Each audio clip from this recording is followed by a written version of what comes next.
Republicans racing for the finish line said they could hold final votes in the House and Senate on their tax cut bill as early as Tuesday, finishing off the first major legislative victory for President Trump. Senate Majority Whip John Cornyn, Texas, told reporters the chamber could vote on the bill Tuesday evening or Wednesday morning as two previously undecided GOP senators, Mike Lee of Utah and Susan Collins of Maine, said they would back it. While both were expected to support the bill, their public declarations added to the sense of inevitability surrounding the bill. Advertisement House is expected to vote Tuesday. The pre-Christmas votes will follow new reports that say the tax plan's costs could exceed $2 trillion over 10 years before factoring in economic growth if the bill's temporary tax cuts are made permanent. That's significantly higher than the Joint Committee on Taxation estimate that the bill as written would cost $1.46 trillion. Most of the tax cuts for individuals expire after 2025, and some other provisions in the bill are also temporary, while the reduction in the corporate tax rate is permanent. Some of the tax changes are temporary in order to comply with budget rules that prevent the bill from adding to the deficit after 10 years if it is to avoid a filibuster from Democrats. The Committee for a Responsible Federal Budget, a nonpartisan deficit hawk group, estimated that making the tax cuts permanent would increase the bill's cost to $2 trillion to $2.2 trillion using traditional scoring and would result in the bill costing $1.5 trillion to $1.7 trillion after accounting for economic growth. The right-leaning Tax Foundation estimated that making the plan permanent would cost $2.7 trillion before accounting for economic growth and $1.4 trillion after doing so.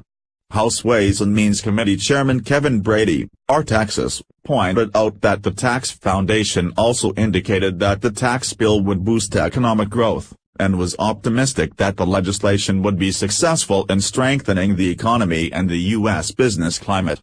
"We just finished 8 years with Washington spending your money. How about we try 8 years of you spending your money? And then a future Congress will decide which one works best for the country," he told reporters Monday. "I'm convinced they'll decide that stronger growth and a far more competitive tax code means continuing those permanently."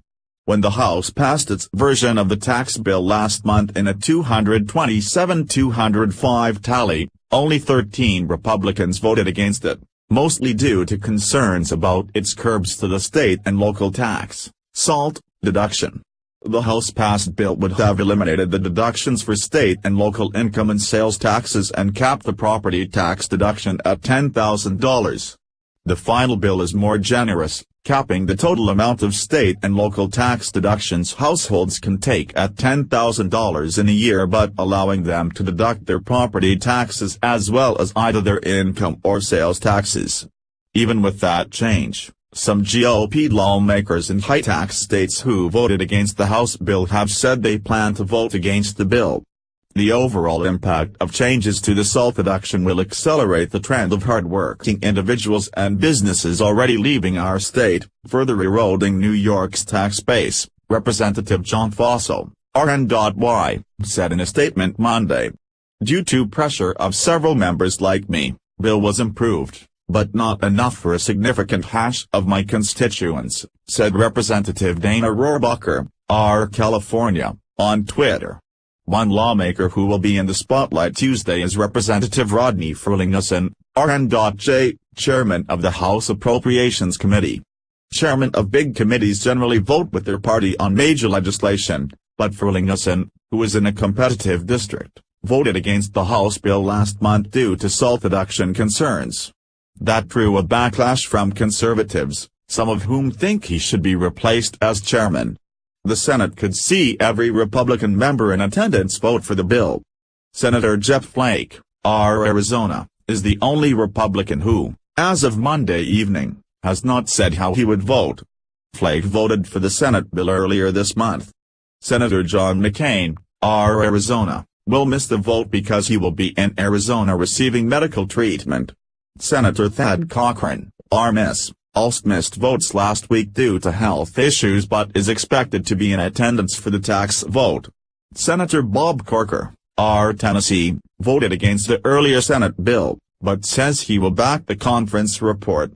Democrats have pointed to a provision in the bill relating to pass-through businesses as the Corker kickback, suggesting he switched his vote because the final bill could benefit people with real estate holdings. But key Republicans say the retiring Corker was not involved in including that provision in the final bill, which they saw came from House Republicans who wanted to help capital-intensive companies. The claim that Senator Corker had anything to do with it, in my view, is baloney, Brady said. _Jordain Connie contributed. _.